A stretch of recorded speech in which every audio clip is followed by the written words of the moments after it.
Bad Magic, written by Pseudonymous Bosch. Chapter 1. This book begins with a bad word. Can you guess which one? Wait! Don't say it out loud. Don't even think it to yourself. I get into enough trouble as it is. In fact, if the only reason you open this book is to find the bad words in it, you'll be sorely disappointed. I learned the hard way to keep my writing clean. Alas, when the hero of this book, Clay, first pronounced this word that I just mentioned, or rather that I most definitively did not mention, this swear word, this curse word, this very, very bad word, this word that I'm not repeating or in any way revealing, he didn't know there was anything wrong with it. He was only 3 years old. Where would such a young boy learn such a grown-up word? I have no idea. I certainly didn't teach it to him. Maybe his father yelled it when his father stubbed his toe. Maybe his babysitter grumbled it into her phone when she thought Clay was sleeping. Maybe an older boy taught him the word because the older boy thought it would be funny to hear a 3-year-old say it. It really doesn't matter where Clay learned the word any more than it matters what the word was. It only mattered that he said the word when he did.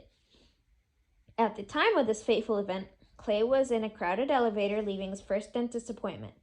As his brother would tell it later, Clay was happily sucking on the acid green lollipop he had been given as a reward for his good behavior, when all of a sudden he took the lollipop out of his mouth and hollered this terrible, terrible word at the top of his little lungs. Needless to say, everybody in the elevator was shocked to hear such foul language come out of such a small child. A big kid giggled. An old lady frowned. Even her Pekingese lapdog seemed to whimper in distress.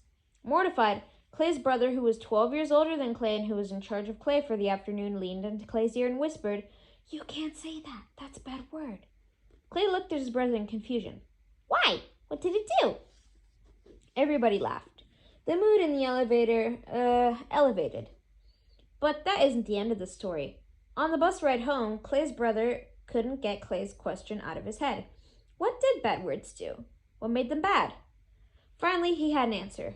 Bad words are bad because they make people feel bad. That's what they do. Clay nodded. This made sense to him. And good words make people feel good? Right. And magic words make people feel magic? Clay's brother hesitated. He was an amateur magician and said magic words all the time, mostly while practicing tricks on Clay, but he never thought about them in this particular way. I guess. How about that? Akabadaba, said Clay, giggling. Shakazam! Sometimes, between siblings or close friends, words take on meanings that can't easily be explained to other people. They become like inside jokes, inside words as it were. After the elevator episode, bad word became Clay and his brother's inside word for magic word, also for code word and for password and for any other word that had some unique power or significance, for any word that did something. "Can you think of a bad word for me?" Clay's brother would ask before making a coin disappear behind his hand or before pulling a scarf out of Clay's ear.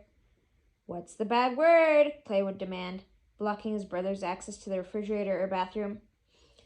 As Clay grew older and became more and more adept at magic tricks himself, possibly more adept than his brother, although please don't tell anyone I said so, bad word maintained its special meaning. "Hey, bad man, what's the bad word?" they would ask each other in greeting. When they left coded messages for each other, they would leave hints about the bad word needed to decode the message. When they did magic shows for their parents or friends, they called themselves the Bad Brothers. Bad was their bond. Then, around the time Clay turned 11, his brother pulled off the biggest, baddest magic trick of all. He disappeared with little warning and no explanation. That was almost 2 years ago, and still Clay would sometimes wonder what he had done to drive his brother away. What had he said? What bad word had he uttered without knowing it? And what bad magic would make his brother come back?